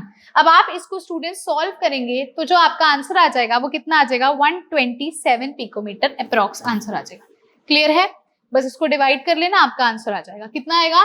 127 पिकोमीटर अप्रॉक्स आ जाएगा। ये चीज होपफुली आपको क्लियर होगी। ठीक है, ऐसे अगर आपको एफसीसी की जगह पे बीसीसी दे दिया जाता तो आप बॉडी सेंटर पे बनाते और कॉर्नर पे बनाते। मैंने फेस के सेंटर पे, फेस मेरी ये दीवार है, बॉडी का सेंटर मतलब कमरे के बीचों बीच है। क्लियर हुआ? अब चलते हैं क्वेश्चन नंबर 22 की तरफ। ध्यान से देखिएगा question. Total volume of atoms present in a FCC unit cell of metal with radius r is. आपने टोटल वॉल्यूम बताना है एटम का। पहली चीज आपको यही देखनी है, एफसीसी यूनिट सेल है। एफसीसी यूनिट सेल का मतलब क्या होता है, एटम्स कहां पर हैं? एटम्स प्रेजेंट है फेस के सेंटर पर और कॉर्नर पर। तो Z क्या होगा हमारा, टोटल नंबर ऑफ एटम्स कितने होंगे फेस के सेंटर पर? फेस कितने होता है टोटल? 6, और एक का कंट्रीब्यूशन कितना है? 1/2। मैं ये क्यों बोल रही हूँ, ये जो दीवार है मानो लेफ्ट वाली, ये इस कमरे को भी टच कर रही है और साथ वाले कमरे को भी टच कर रही है, तो एक का कंट्रीब्यूशन कितना हो जाएगा? 1/2 प्लस कॉर्नर भी वैसे ही करते थे, 1/8 था, और टोटल एटम्स कॉर्नर पे कितने थे? 8। तो यहाँ से हमारे ये कितना आ गया? 4 आ गया। यहाँ से हमारे Z की वैल्यू कितनी आ गई? 4 आ गई। भाई टोटल तो 4 एटम्स प्रेजेंट है। अब एक एटम का वॉल्यूम कितना होता है? हाँ जी, एटम को हम स्फीयर लेके चल रहे हैं ना, तो वॉल्यूम ऑफ 1 एटम कितना होगा? ये तो आपको पता है, ये स्फीयर ले रहे हैं तो 4/3 πr³ होता है। तो 4 एटम का कितना होगा? इसको 4 से मल्टीप्लाई कर दो, कितना आ जाएगा? 16/3 πr³। कितना आ जाएगा? 16/3 πr³। यानी कि ऑप्शन नंबर 2 हमारा क्या हो जाएगा? करेक्ट हो जाएगा। कौन सा ऑप्शन करेक्ट हो जाएगा? 2 करेक्ट हो जाएगा। क्लियर है? सो स्टूडेंट्स, यहीं पर हमारे एमसीक्यूज तो खत्म होते हैं। मैंने आपको बताया था एमसीक्यूज एजर्शन, रीजन और केस बेस्ड क्वेश्चंस है। तो एमसीक्यूज एक तरह के तो कर लिए। अब हम चलते हैं हमारा केस बेस्ड क्वेश्चन पे। भी आपको एक केस दे रखा है, उस पे बेस्ड कुछ क्वेश्चंस है, उस पे चलते हैं, फिर एजर्शन रीजन पे चलेंगे। तो मैं आपके लिए पहले रीड करूंगी, आपको ऐसे कुछ थ्योरी से दी जाएगी और उस पे बेस्ड कुछ क्वेश्चंस दिए जाएंगे। ध्यान से सुनिएगा, ध्यान से सुनेंगे। Read the passage given below and answer the questions from 23 to 26। ठीक है? In hexagonal system of crystal, जो hexagonal system होता है क्रिस्टल का, वो कहता है a frequently encountered arrangement of atom is described as hexagonal prism। वो कहता है भी एक hexagonal system के atoms को उन्होंने describe किया। The top and bottom of the cell are regular hexagons। जो top और bottom होता है वो एक regular hexagon shape का होता है। And 3 atoms are sandwich in between them। और 3 atoms जो होते हैं उनके बीच के क्या होते हैं? सैंडविच होते हैं। तो अगर आप सबने याद होगा, आपको जैसे ही ऐसे है और 3 एटम्स जो होते हैं इनके बीच के यहाँ पर प्रेजेंट होते हैं, वो एज अ इनके बीच के क्या होते हैं? सैंडविच होते हैं, प्रेजेंट होते हैं। अ स्पेस फील्ड मॉडल, इसको ऐसे कनेक्ट कर दिया था, कुछ ऐसे साइज का सिस्टम था। अगर वो ये थोड़ा बड़ा बनेगा, ठीक है? यहाँ पर आगे देखिए, a space field model of the structure called hexagonal closed pack HCP आएगा, HEP नहीं आएगा, इसको करेक्ट कर लेना। Is constituted of a sphere on a flat surface surrounded in the same plane by 6 identical spheres. 6 identical spheres ऊपर है, 6 नीचे है। 3 spheres are then placed over the first layer. ये 3 प्लेस करते हैं, ठीक है? They touch each other. ये बड़े बड़े होते हैं, ये आपने देखा होगा स्ट्रक्चर बनाया, मैंने जैसे हिंट आपको दिया है ये क्या कह रहा है, ठीक है? 3 spheres are then placed over the first layer as they touch each other and represent the second layer। वो second layer दिखाते हैं। Each one of these 3 spheres touch the 3 spheres of the bottom layer। फिर वो bottom layer को touch करता है। Finally, second layer is covered with the third layer, जो कि identical होती है bottom layer से, ठीक है? Questions क्या है? Number of atoms in this HCP unit cell is। Total कितने number of atoms students आपको इस HCP unit cell में देखने को मिलते हैं? 4, 6, 12 या 17? तो ये मैंने आपको कंप्लीट सॉल्व करवाया है हेक्सागोनल क्लोज पैकिंग में। टोटल 6 आपको इसके अंदर स्टूडेंट्स जो है एटम्स देखने को मिलते हैं HCP यूनिट सेल के अंदर, टोटल 6, ठीक है? सेकंड आता है volume of this HCP unit cell is. इसकी वॉल्यूम कितनी है? तो ये है 24√2r³, ठीक है? तो ये ऑप्शन करेक्ट होगा। मैं आपको एक सजेशन देना चाहूंगी इसके क्वेश्चन के लिए, केस बेस्ड क्वेश्चन के लिए। अभी मैं आपको एक वीडियो यहाँ पर प्ले करवाने वाली हूँ 5 मिनट की, आप उसको जरूर देखिएगा। मैंने वहां पर आपको इन डिटेल स्टूडेंट्स जो है ना इसको करवाया है इन डिटेल। अब आपके सामने ना यही क्वेश्चंस देखो, अगर आपने उसको समझ लिया ना विद स्ट्रक्चर, जो कि स्ट्रक्चर मैंने अभी आपको छोटा सा दिखाया, विद स्ट्रक्चर अगर आप उसको समझ लेते हो ना, ये क्वेश्चंस 2 मिनट का काम है। तो फटाफट से आपके सामने वो वीडियो प्ले होने वाली है। सो यस स्टूडेंट्स, अब आती है थर्ड लेयर के अरेंजमेंट। थर्ड लेयर अरेंजमेंट हम कैसे कर सकते हैं, आप देख सकते हैं ये जो नीचे वाली है ये चीज़, ये है मेरी बेस लेयर, ठीक है, यानी कि ए लेयर। और ये जो ऊपर आपको देखने को मिल रही है ये है मेरी बी लेयर, यानी कि मैं कह सकती हूँ सेकेंड लेयर। अब जो थर्ड लेयर है हम इसे 2 तरह से अरेंज कर सकते हैं। सबसे पहले अरेंजमेंट ये है, बी ए थर्ड लेयर कुछ इस प्रकार से अरेंज होगी, बी ए बी टाइप कहलाएगी। मतलब कि पहले ए फिर बी और फिर ए, मतलब ए और ए सिमिलर होगा, ठीक है। जैसे नीचे वाली लेयर है बेस लेयर, वैसे ही एक और थर्ड लेयर इसके ऊपर अरेंज हो जाएगी, तो वो कहलाएगी ए बी टाइप। लेकिन अगर मैं कहूँ भी इन दोनों लेयर्स के जैसे इधर बीच में मैं रख देती हूँ सफियर्स को, तो ये मेरी कहलाएगी ए बी सी टाइप। अगर ये थोड़ा इधर अरेंज होगा तो ये ए बी स्टाइल बनाएगी, और अगर ये इस प्रकार से अरेंज्ड होगा यानी कि सेकंड लेयर के भी बीच में हम इसे लगा देते हैं तो ये कहलाएगा ए बी सी टाइप, यानी कि ये तीनों लेयर्स एक दूसरे से डिफरेंट है। लेकिन यदि अगर इसे मैं यहाँ ऐसे लगा देती हूँ तो ये ए बी टाइप हो जाती है। तो ये थी हमारी थर्ड लेयर की रिप्रेजेंटेशन। देखिए ए बी टाइप की क्या होती है, जो ए बी टाइप की लेयर होती है इसके अंदर देखो, पहले मैंने आपको क्या चीज़ बताई, बी जो बेस लेयर होती है वो कैसी होती है हमारी, इन शेप हेक्सागोनल। देखो कैसे बनी होती है,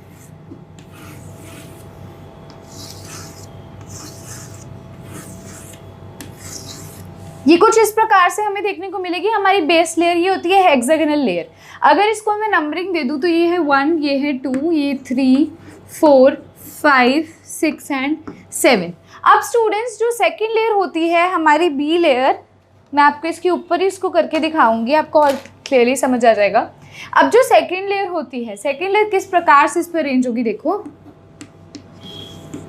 एक ये सफियर हो गया जैसे, ठीक है, एक ये सफियर हो गया, एक ये सफियर हो गया। समझ पा रहे हो, ये जो मैंने आपको दिखाया मैं शेड करके दिखाती हूँ, ये मेरी क्या होगी, ये मेरी है सेकंड लेयर,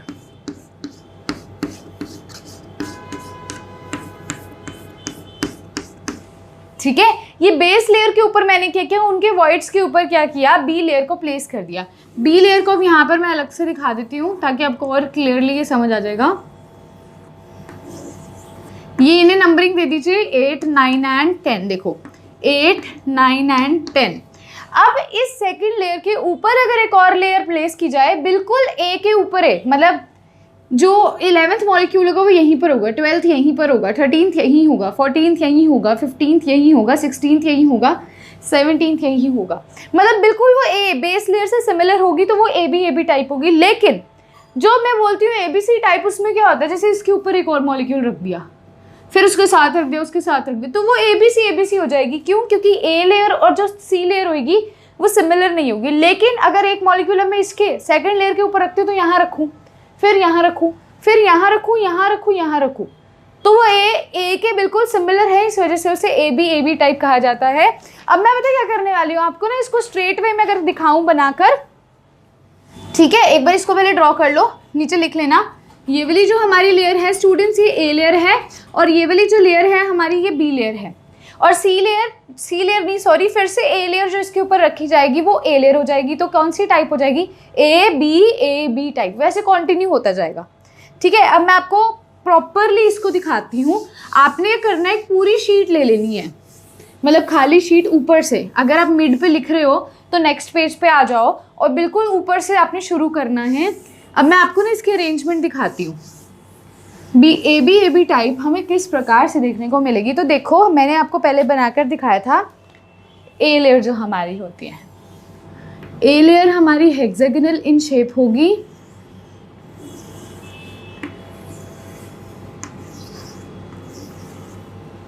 इसको थोड़ा और ऊपर बनाते हैं। द रीज़न इज क्योंकि वो फिर आपको मॉलिक्यूल की अरेंजमेंट समझ ही नहीं आएगी, ठीक है। हम देखो इसे,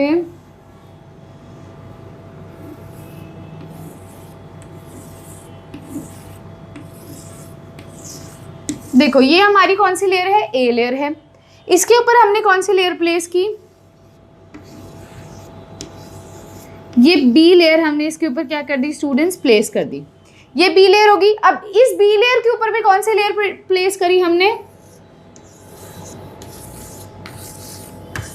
फिर से हमने इसके ऊपर क्या किया स्टूडेंट्स, ए लेयर प्लेस कर दी। तो आप समझ पा रहे हो, ए लेयर पर बी लेयर और बी लेयर पे फिर से ए लेयर, मतलब ये ऐसे 3D सोचो इसको, पहले ये बेस, इसके ऊपर ये रख दो, फिर इसके ऊपर ये रख दो।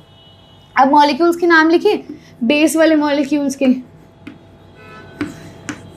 ये आपको बता दिया था, ये 8, ये 9, ये 10, ठीक है, 11, 12, 13, 14, 15, 16 और 17।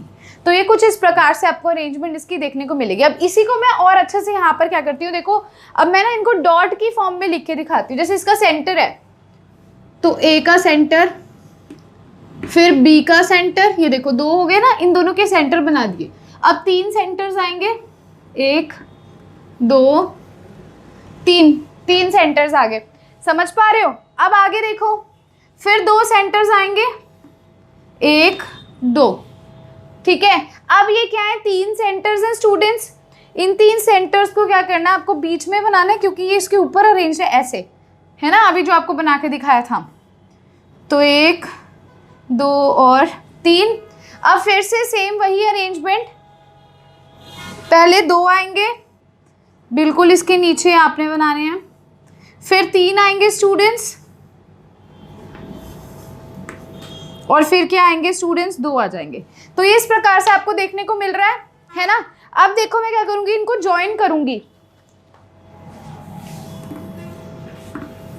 मैं इसको थोड़ा मोटा करके ज्वाइन करके दिखाती हूं, ठीक है, समझ पा रहे हैं मैं किस तरह से इसे ज्वाइन कर रही हूँ स्टूडेंट्स। आपने क्या करना है ना, इसको इससे भी ज्वाइन करना है, मतलब सारे सेंटर्स को एक दूसरे से ज्वाइन कर दो, सीधी सी बात है। अब जैसे इस नीचे वाले को भी ऐसे ही कर लेते हैं,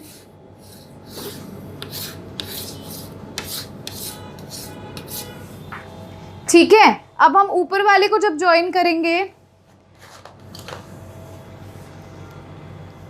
एक सेकेंड, हाँ जी, ये देखो इसको इससे ज्वाइन कर दो, मतलब ऊपर वाले को नीचे वाले से, क्योंकि ये इसके ऊपर है, ये इसके ऊपर है, तो बेसिकली ये दिखता कैसे, मैंने एक्सपैंडेड फॉर्म दिखा दिया आपको।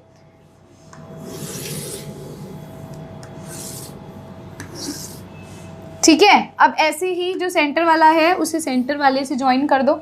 और ये मॉलिक्यूल्स आप बनाएंगे, अभी टेंशन नहीं लेनी, हमने क्या करना है 3D से स्ट्रक्चर बनाना है इनकी अरेंजमेंट शो करने के लिए। ऐसे ये चीज़ देख रहे हो, ये चीज़ इससे कनेक्टेड होगी, तो मैं इसको डॉटेड से शो कर रही हूँ।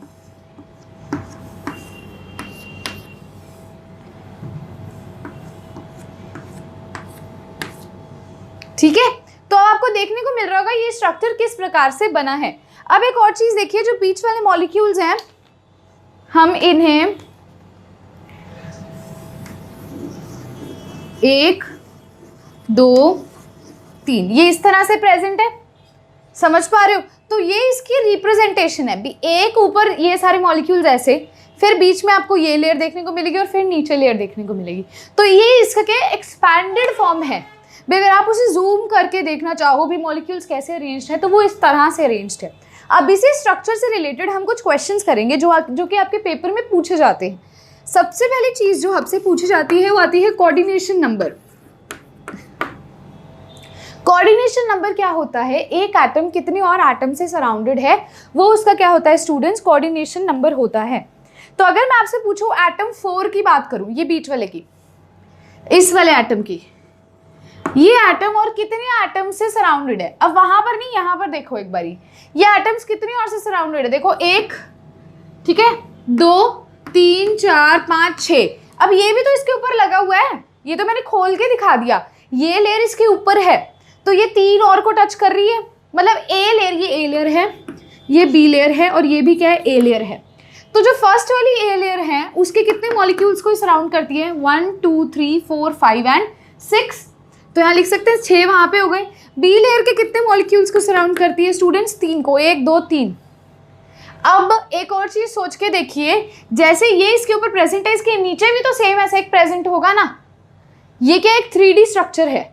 अगर मैं कह रही हूँ A B A B A B, तो एक ए 2 बी से सराउंडेड है, मतलब एक अगर इसके ऊपर है तो ऐसा ही बी वाला स्ट्रक्चर इसके नीचे भी होगा, A B A B A B, है ना। तो ये नीचे वाले बी से कितने से सराउंडेड है, और 3 हो जाएंगे, कितने हो जाएंगे, 6 हो जाएंगे स्टूडेंट्स। तो आप यहाँ लिख सकते हो ये अप वाला है और ये डाउन वाला भी है। तो टोटल कितने हो गए स्टूडेंट्स, 6 और 6 12। तो कोऑर्डिनेशन नंबर क्या आ जाएगा यहाँ पर, 12 आ जाएगा एटम 4 की अगर हम बात करते हैं तो। क्लियर है। अब ये आपसे पेपर में क्वेश्चन पूछा जाता है। अब देखिए स्टूडेंट्स, अब अपन निकालेंगे नंबर ऑफ, ठीक है, एटम्स पर यूनिट सेल, जिसे मैं Z बोलती थी, याद है आपको। ये तो फर्स्ट पार्ट था, सेकंड पार्ट हमने Z की वैल्यू निकालनी है। Z कैसे निकालते थे, कॉन्ट्रीब्यूशन इनटू डिस्ट्रीब्यूशन। कॉन्ट्रीब्यूशन भी वो कितना कॉन्ट्रीब्यूट करता है और डिस्ट्रीब्यूशन वो कहाँ कहाँ पर प्रेजेंट है स्टूडेंट्स। अब देखो जो आप बात करते हैं, जैसे मान लो यहाँ पर कोई एटम है जो बिल्कुल कॉर्नर पे, जैसे ये सेकंड एटम है बिल्कुल कॉर्नर पे प्रेजेंट है, मैं इसकी कॉन्ट्रीब्यूशन की बात करूँ तो इसका कॉन्ट्रीब्यूशन क्या होगा, देखो खुद सोचो, ये और कितनों से कनेक्टेड होगा। ये इस कॉर्नर वाले की चलो बात करते हैं, इस कॉर्नर वाले की बात करो तो यहाँ पर भी एक हेक्सागन होगा, ऐसा ही, समझ पा रहे हो, एक हेक्सागन यहाँ पर भी होगा ऊपर ऐसा करके, ठीक है। ये कॉर्नर कितने से सिलेक्ट और मतलब सराउंडेड है, एक इधर एक इधर, एक पीछे भी तो होगा स्टूडेंट्स इसके, ठीक है, एक पीछे भी ऐसे ही 2 होंगे और आगे भी ऐसे ही 2 होंगे, तो कितने से सराउंडेड है एक ये कॉर्नर वाला। सो स्टूडेंट्स मैंने अभी आपको कहा भी कितने कॉर्नर्स हो जाएंगे, देखो ये वाला कितने से कनेक्टेड होगा, एक इधर से एक इधर से, ठीक है, ऐसे ही 2 इसके ऊपर होंगे और 2 इसके नीचे।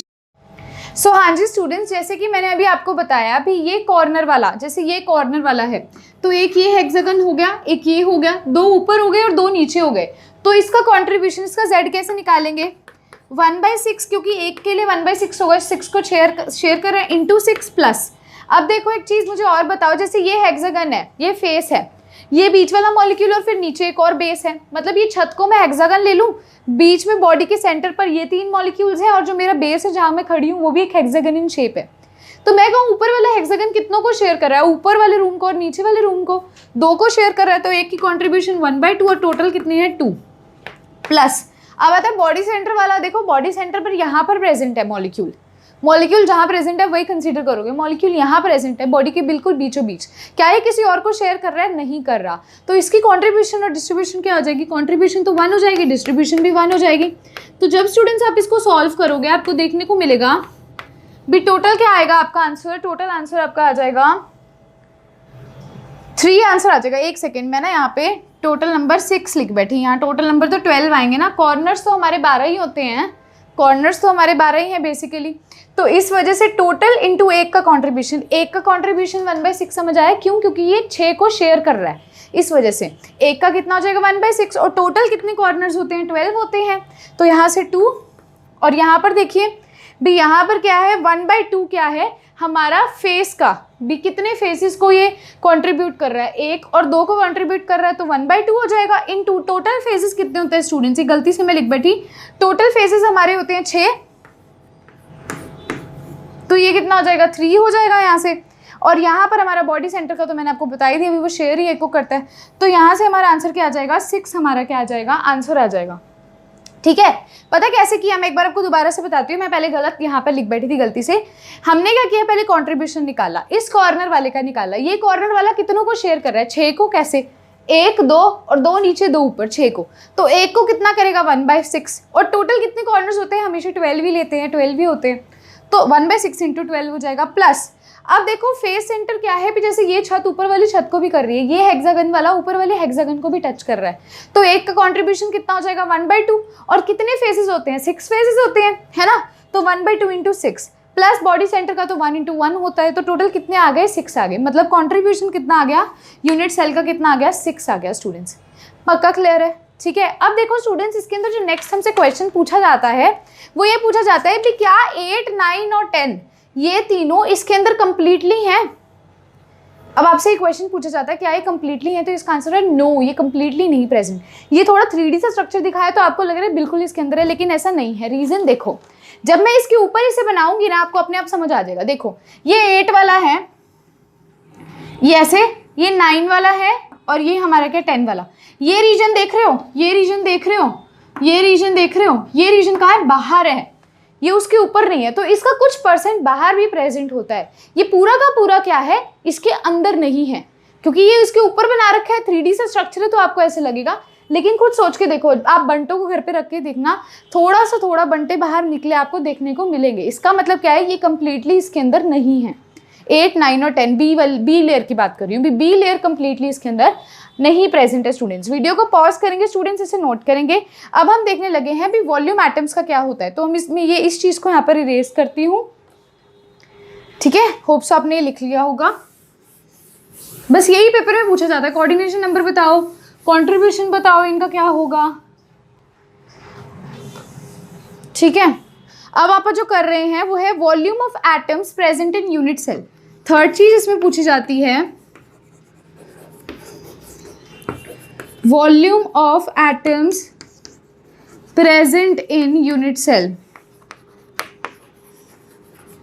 इन यूनिट सेल में जो एटम्स प्रेजेंट है उनका क्या वॉल्यूम होगा स्टूडेंट्स। सो इसका क्या फॉर्मूला होता था, number of atoms per unit cell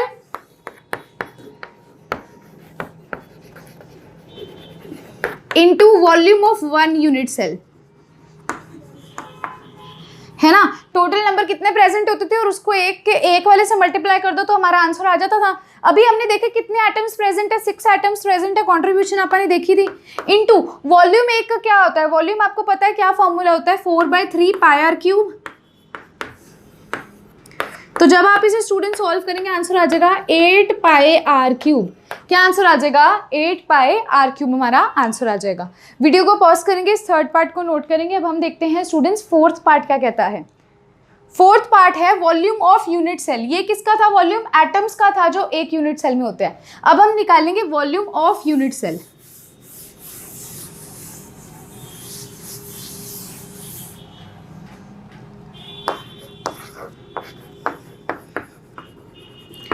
volume of unit cell students. अब इसको कैसे निकालते थे याद कीजिए, क्या होता था। अब यहाँ पर एक नई चीज़ है हमारे पास, यहाँ पर हमारे पास हेक्सागन है, तो इसके निकालने के लिए इसके वॉल्यूम का फॉर्मूला होता है बेस इंटू हाइट। इसको निकालने का फॉर्मूला होता है base into height, base of a unit cell into height of a unit cell. अगर हमें किसी एक यूनिट सेल का, अब यूनिट सेल क्या है बच्चों, यूनिट सेल तो क्या होता है भी जिसको हम बार बार रिपीट करेंगे तो हमें स्ट्रक्चर देखने को मिलेगा, उसका वॉल्यूम निकालना है तो base into unit cell into height into unit cell. अगर मैं हेक्सागन को यहाँ पर ड्रॉ करके दिखाऊं तो ये ऐसी है बेसिकली, है ना। ये कुछ इस प्रकार से एक मॉलिक्यूल बीच में है, ये इस वाले का R और ये इस वाले का radius R। Total edge length कितनी हो जाएगी एक हेक्सागन की, 2R हो जाएगी। और ये कितने ट्रायंगल्स हैं आप खुद सोचिए, सेंटर से सबको ज्वाइन कर दीजिए, आपको 6 इक्विलेटरल ट्रायंगल देखने को मिलेंगे। और इस ट्रायंगल की जो एज लेंथ आपको देखने को मिल रही है वो कितनी है, 2R है, ठीक है। वो कितनी हो जाएगी स्टूडेंट्स, 2R हो जाएगी। तो मतलब अगर आप एरिया निकाल लेंगे इस इक्विलेटरल ट्रायंगल का और उसे 6 से मल्टीप्लाई कर देंगे तो वो पूरे का आ जाएगा हमारा आंसर, है ना। सो आप पहले इस डायग्राम को ड्रॉ कीजिए। अब देखो नेक्स्ट स्टेप में क्या होगा। ऐसा केस मैं आपको पहले करवा चुकी हूँ हेक्सागन के केस में, आपको याद होगा हमने प्रीवियस टू प्रीवियस लेक्चर के अंदर यही चीज़ क्या की थी, डिस्कस की थी। तो अब देखो बेस एरिया को क्या लिख सकती हूँ, बेस एरिया को निकालने के लिए फॉर्मूला क्या होता है, बेस इंटू हाइट करना, तो वो वॉल्यूम बता देगा। तो बेस एरिया क्या होता है, 6 इंटू इक्विलेटरल ट्रायंगल का जो एरिया होगा, टोटल 6 है और उसे 6 से मल्टीप्लाई कर दोगे इक्विलेटरल ट्रायंगल के एरिया से, तो वो बेस एरिया हमारे पास आ जाएगा स्टूडेंट्स। तो सो यस स्टूडेंट्स, अभी मैंने आपको जो बताया एक बार मैंने इसको लिख दिया है क्योंकि ये डेरिवेशन फॉर्म में है, तो आप इसे नोट भी कर सकते हैं साथ साथ। जैसे कि मैंने आपको बोला बेस एरिया को हाइट से मल्टीप्लाई करेंगे तो वॉल्यूम आ जाएगा। बेस एरिया निकालने के लिए हमें सारे इक्विलेटरल ट्रायंगल्स का एरिया निकालना है और उसे 6 से मल्टीप्लाई कर देना है, क्योंकि एक हेक्सागन में 6 इक्विलेटरल ट्रायंगल्स होते हैं। तो एक इक्विलेटरल ट्रायंगल का जो मतलब हमने प्रीवियस में भी निकाला था एरिया, √3/4 A² होता है। A हमारी 2R होती है तो हमने वो डाल दी है। तो यहाँ से जब मैंने इसे कैलकुलेट किया मेरा बेस एरिया स्टूडेंट्स आ जाता है 6√3R²। 6√3R², सॉरी यहाँ A लिखा गया, 6√3R²। अब वीडियो को पॉज करेंगे, इस चीज़ को नोट करेंगे। मैंने क्या लिया, 6 जो कि हमें 6 इक्विलेटरल ट्रायंगल का निकालना है, तो एक इक्विलेटरल ट्रायंगल का इतना होता है। तो जब हमने कैलकुलेट किया हमारा ये आंसर आ गया। आप चाहे तो डेरिवेशन को एज इट इज़ याद कर सकते हैं, कोई इशू नहीं है, नहीं तो आपने इसके जो रिजल्ट हैं आप उसे अच्छे से याद कर लीजिए। और मेन चीज़ याद कर लीजिए भी बेस एरिया इंटू ये होता है, और जब हम इसे सॉल्व करेंगे तो हमारा आंसर आ जाएगा। जैसे ये चीज़ याद कर लीजिए, क्योंकि जो चीज़ आप भूल सकते हो आप उसको अच्छे से नोट डाउन कर लीजिए। अब देखो स्टूडेंट्स, बेस एरिया तो निकाल लिया, अब सेकेंड चीज़ आती है हाइट। हाइट कैसे निकालेंगे? आपको मैंने क्या बोला था, जब 3 के ऊपर एक चीज़ और ए बी टाइप तब देखने को मिलती है जब हमारा टेट्राहेड्रल वॉइड के ऊपर कोई और एक स्फीयर रखा जाए तो ए बी टाइप होगी। लेकिन अगर उसके ऊपर मतलब हम कहीं भी टेट्राहेड्रल की बजाय ऑक्टाहेड्रल पे स्फीयर रखा जाए तो वो ABC टाइप बन जाएगी, ABC टाइप। अगर टेट्राहेड्रल मतलब जैसे अपन ने फर्स्ट लेयर लगाई फिर सेकंड लगाई तो वो टेट्राहेड्रल बन गया। अगर उस टेट्राहेड्रल के ऊपर एक और स्फीयर रखा तो वो ये वाली टाइप बनेगी। लेकिन अगर ऑक्टाहेड्रल के ऊपर रखा ना तो वो ABC बन जाएगी। अब देखो, अब मैं बोल रही हूँ हाइट निकालनी है, तो क्या हुआ, ये नीचे वाले 3 के ऊपर एक P रखा। हाइट का मतलब क्या है, जो नीचे वाला स्फीयर है और ऊपर वाला जो स्फीयर है, P स्फीयर नाम दे दिया, इन दोनों के बीच का डिस्टेंस पता कैसे, ये A है ये P है, इन दोनों के बीच की जो हाइट होगी वो क्या लाएगी, हाइट। देखो कैसे, जैसे मैंने बोला ये बेस लेयर है ABC, इसके ऊपर एक और रखा तो इन दोनों के बीच की जो हाइट होगी इसके सेंटर और इसके सेंटर से, वो क्या हो जाएगी, हाइट। उससे हमें इस बेस एरिया को मल्टीप्लाई करना है। अब उसको बनाने के लिए मैंने क्या किया, ये ट्रायंगल बनाता है हमारा ABC, आपको पता है, ये देखो, और हर जो होता है 60 डिग्री होता है तो हाफ कितना हो जाएगा, 30 डिग्री। मैंने एक परपेंडिकुलर ड्रॉ कर दी फ्रॉम B to D 90 डिग्री। हमें पता है भी ये क्या होता है 2R, ये भी 2R, ये भी 2R, यानी कि ये सारी साइड्स क्या हैं 2R। और हमें बताना है height between A and P। तो इसे इस तरह से कर सकती हूँ, A नहीं, चलो मैं B लिख देती हूँ यहाँ पर, मतलब B और P के बीच में, किसी भी स्फीयर और उसके ऊपर जो स्फीयर रखा है उसके बीच में। तो ये ऐसे ड्रॉ कर दिया, भी इसके ऊपर प्रेजेंट है और ये नीचे वाले तीनों एटम्स हैं। ठीक है, अब देखो स्टूडेंट्स, ये क्या है, एक नीचे वाला एटम है, फिर B है और फिर C है। ये कुछ इस प्रकार से है, देखो यही अरेंजमेंट। और ये वाला P वाला क्या है, इसके ऊपर रखा गया, तो इसको हमने ऐसे हाइट शो कर दी है।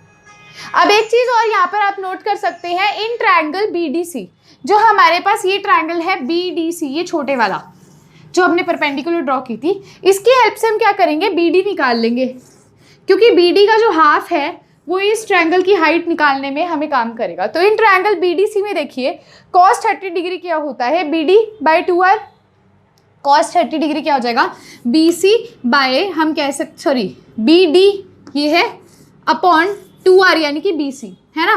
तो BC की जगह 2R पहले लिख दे। यहाँ से मैंने जब BD कैलकुलेट करी तो मेरी जो ये वाली बीच वाली है लाइन हाइट, ये मेरी कितनी आ गई, √3R। अब मैंने क्या करना है, ये वाला ट्रायंगल लेना है और इसकी हेल्प से इस x की वैल्यू कैलकुलेट कर लेनी है, यानी कि इन दोनों के बीच की हाइट कैलकुलेट कर लेनी है। तो वीडियो को पॉज करके पहले आप इसको नोट करेंगे स्टूडेंट्स। सो ये स्टूडेंट्स, जैसे कि हमने यहाँ से BD की वैल्यू कैलकुलेट कर ली थी, मैं ये इस वजह से इतना डिटेल में करवा रही हूँ क्योंकि ये एग्जैक्ट रिजल्ट जब भी आप याद करने लगते हो तो कन्फ्यूजन हो जाते हैं, तो एक बार देख लोगे तो आइडिया हो जाएगा।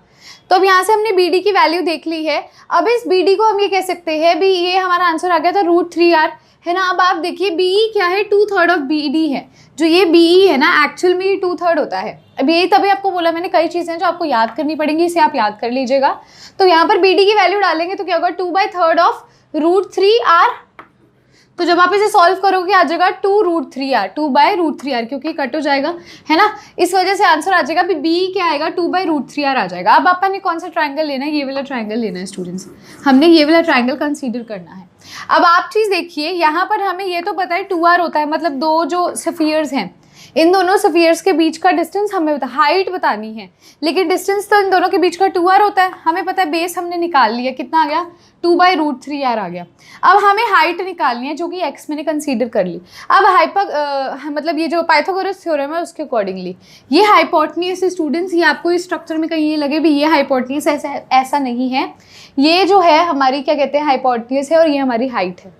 तो अब आप देख सकते हो मतलब परपेंडिकुलर है। अब मैंने जब फॉर्मूला लगाया पाइथागोरस थ्योरम का तो मैंने 2R² भी डाल दिया और 2/√3R भी डाल दिया। यहाँ से मेरी x की वैल्यू आ गई 2√2/3R। अब आपको एक चीज़ ये भी याद करनी पड़ेगी भी हाइट बाई 2 जो होता है वो इक्वल होगा हमारे इन दोनों के बीच के डिस्टेंस का, ठीक है। तो यहाँ से हमने जब हाइट कैलकुलेट की स्टूडेंट्स वो आ जाएगी 4√2/3R, ठीक है। अब हमें पता है वॉल्यूम क्या होता है, बेस एरिया इंटू हाइट, तो जब हम इसे मल्टीप्लाई करेंगे हमारा आंसर आ जाएगा 24√2R³, ठीक है, आप एनसीईआरटी खोल लीजिए, अगर आपको डेरिवेशन में कहीं प्रॉब्लम हो तो आप वहाँ से भी उसे याद कर सकते हैं, कोई इशू नहीं है। ठीक है, तो यहाँ से हमारा आंसर आ गया। मेन आपको आंसर भी याद रहना चाहिए। ठीक है, तो अब आप देखिए यहाँ से हमने वॉल्यूम कैलकुलेट कर लिया। अब जो नेक्स्ट इसके अंदर क्वेश्चन पूछा जाता है स्टूडेंट्स, पहले तो वीडियो को पॉज करके इसको नोट कर लीजिए। अब देखिए स्टूडेंट्स, जो नेक्स्ट क्वेश्चन पूछा जाता है पैकिंग फ्रैक्शन का। पैकिंग फ्रैक्शन का जो फॉर्मूला होता है आपको पता है ना भी, volume of atom upon volume of unit cell into 100। Volume of atom अभी अपन ने निकाला था 8πr³ है ना, और ये जो हमने वॉल्यूम निकाल लिया यूनिट सेल का निकाल लिया, तो उसको इससे डिवाइड कर दोगे तो पैकिंग फ्रैक्शन आ जाएगा। तो एज अ होमवर्क आपने करना है, आपने पैकिंग फ्रैक्शन निकालना है AB टाइप के लिए।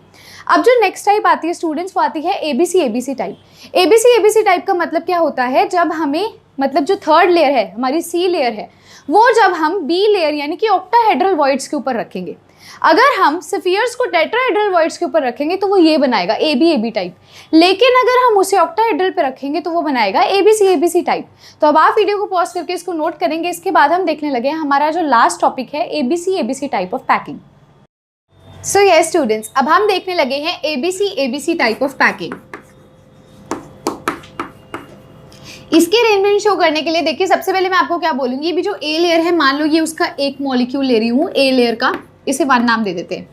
अब जो B लेयर होगी, ठीक है, अब जो B लेयर होगी स्टूडेंट्स वो कुछ इस तरह इस प्रकार से होगी।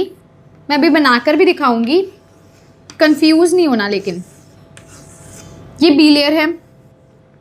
C लेयर क्या होगी, ये होगी C लेयर, और जो लास्ट लेयर हमारी हो जाएगी, मतलब इसके बाद वाला एक मॉलिक्यूल आएगा, वो भी बिल्कुल ऐसा ही नीचे होगा।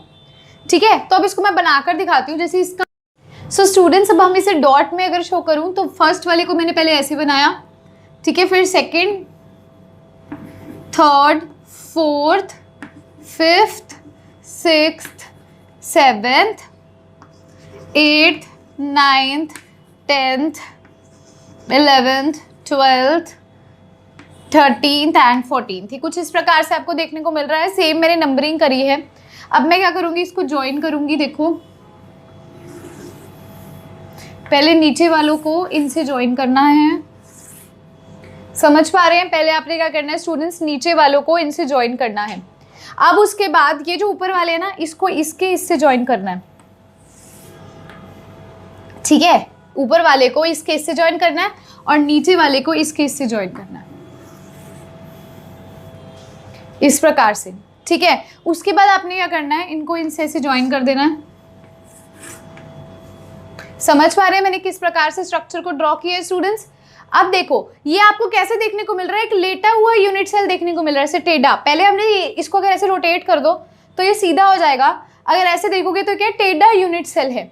तो ये कौन सी पैकिंग होती है, ABC type of close packing होती है स्टूडेंट्स। अब यहाँ पर हमें जो चीज़ समझने की ज़रूरत है, अगर मैं इसी दोबारा मॉलिक्यूल की नंबरिंग कर देती हूँ एक बार, आपको और क्लियर हो जाएगा। 1 2 3 4 5 6 7 8 9 10 11 12 13 और 14, यही नंबरिंग मैंने यहाँ पर कर दी ताकि और आपको क्या हो जाए स्टूडेंट्स, क्लियर हो जाए। अब मैं पता क्या करने वाली हूँ आपको ना, इसके अंदर पूछती हूँ मैं कोऑर्डिनेशन नंबर, मुझे बताइए कोऑर्डिनेशन नंबर हम कैसे निकाल सकते हैं स्टूडेंट्स। सेम ही कोऑर्डिनेशन नंबर होता है, चीज़ें सेम है, क्योंकि है तो ये एक बेसिकली थर्ड लेयर ही, मतलब रिप्रेजेंटेशन। तो इसमें भी जब आप कोऑर्डिनेशन नंबर निकालोगे आएगा 12। कितना कोऑर्डिनेशन नंबर आ जाएगा, 12, क्योंकि अब ये तो यूनिट सेल है। पिछले वाला केस तो हेक्सागन शेप थी, ये हमारी स्क्वायर शेप है जो हम कमरा एज्यूम करते हैं। तो इसका कोऑर्डिनेशन नंबर क्या आ जाएगा स्टूडेंट्स, 12 आ जाएगा। ठीक है, या तो सेम वैसे ही कर सकते हो भी, 6 जो है वो सेम लेयर में 3 ऊपर 3 नीचे, या फिर 4 4 4 करके। मतलब आप इसको इतना मत सोचो, इसको सिंपल इतना याद रखो भी ये क्या बनता है, अपना यूनिट सेल बनता है थोड़ा टेढ़ा सा, मतलब यूनिट सेल सीधा है उसको टेढ़ा कर दो। तो ABC type of close packing होती है, और यूनिट सेल के अंदर स्क्वायर वाले के अंदर हमारा जो कोऑर्डिनेशन नंबर है वो 12 ही आएगा। ठीक है स्टूडेंट्स, अब सेकंड चीज़ इसमें अगर आपसे पूछा जाए भी Z क्या आएगा, तो इस केस के अंदर Z हमारा 4 आएगा। इस केस के अंदर हमारा Z क्या आएगा, 4 आएगा। आप इसे सीधे याद भी कर सकते हैं। अब नेक्स्ट आपसे जो पूछा जाता है वो पूछा जाता है वॉल्यूम निकालिए। वॉल्यूम किसका, एटम्स का पूछा जाता है। तो वॉल्यूम एटम क्या निकालते हैं, Z इंटू 1 का वॉल्यूम, Z कितना है 4, इंटू 1 का कितना होता है स्टूडेंट्स, हमारा 1 होता है 4/3 πr³। तो कितना वॉल्यूम आ जाएगा स्टूडेंट्स, 16/3 पाई आर क्यूब क्या आ जाएगा, हमारा वॉल्यूम आ जाएगा। किसका, एटम्स का वॉल्यूम आ जाएगा।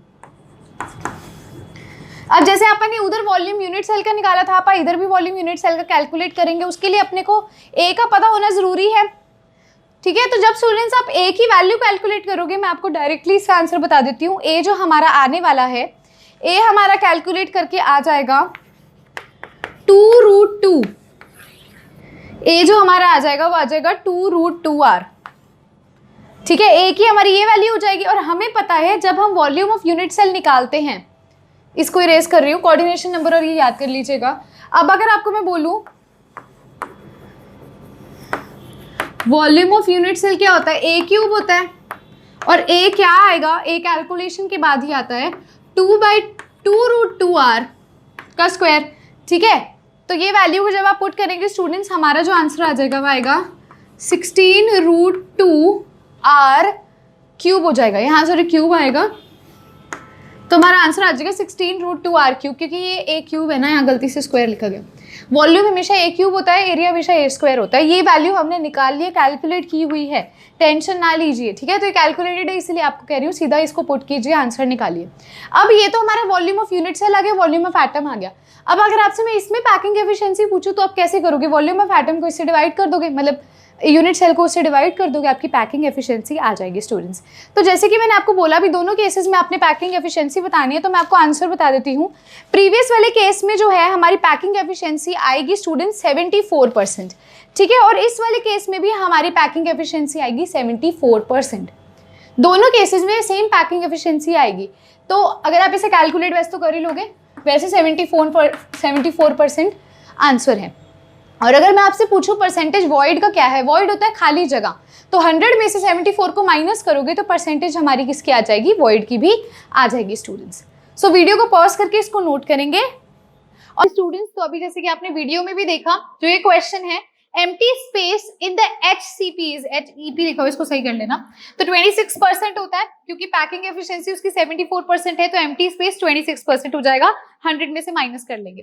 देखो क्वेश्चन नेक्स्ट क्या है, in hexagonal close packed structure of spheres in 3 dimensions, ठीक है, वो क्या कहते हैं, इनमें से क्या करेक्ट है। In one unit cell there are 12 octahedral voids and all are completely inside the unit cell. दूसरा कहता है in one unit cell there are 6 octahedral voids and all are completely inside the unit cell. तीसरा है in one unit cell there are 6 octahedral voids out of which 3 are completely inside and 3 are from contributions of octahedral which are partially inside. ये उसके structure से पूछ रहा है। Last कहता है in one unit cell there are 12 octahedral voids that are completely inside the unit cell. So students, इसका जो आपका आंसर रहने वाला है, ये हमारे क्या होने वाला है, बी रहने वाला है। बी, एक यूनिट सेल में 6 octahedral voids आपको मिलेंगे और 6 के 6 जो है वो completely inside the unit cell आपको मिलने वाले हैं। क्लियर है? चलो वेरी गुड। तो अब आपने अगर वो वीडियो देख ली है ना, ये वीडियो मैंने इसलिए बीच में डाली क्योंकि ये कंसेप्ट जो आपको क्लियर होना चाहिए। एक तो आपका कंसेप्ट क्लियर हो गया, दूसरा आपको क्वेश्चन पता चल गया अभी इस तरह से क्वेश्चन पूछे जाएंगे। तो 5 मिनट की वीडियो भी आपने देख ली और होपफुली अब आपको ये भी क्लियर हो गया होगा केस बेस्ड क्वेश्चंस कैसे आते हैं। तो अगर आपका कंसेप्ट स्ट्रांग है तो केस बेस्ड आप चाहे रीड ना भी करो, आप वो स्ट्रक्चर याद करके भी कर सकते हो। अब आते हैं students assertion and reason. Assertion reason में एक चीज मैं आपको बता देती हूँ। एजर्शन रीजन में ना आपको सीधा ABCD ऑप्शन बताना होता है, वहां पे इंस्ट्रक्शंस क्या होती हैं वो एक्सप्लेन कर रही हूँ।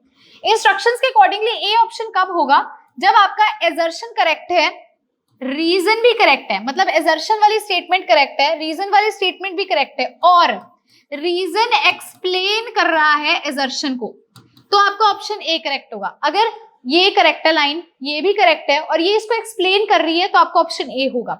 ऑप्शन बी कब होगा, जब एजर्शन करेक्ट है, रीजन भी करेक्ट है, ये करेक्ट है, ये भी करेक्ट है, लेकिन ये इसको एक्सप्लेन ना करे, ये एक्सप्लेन ना करे ए को, ठीक है।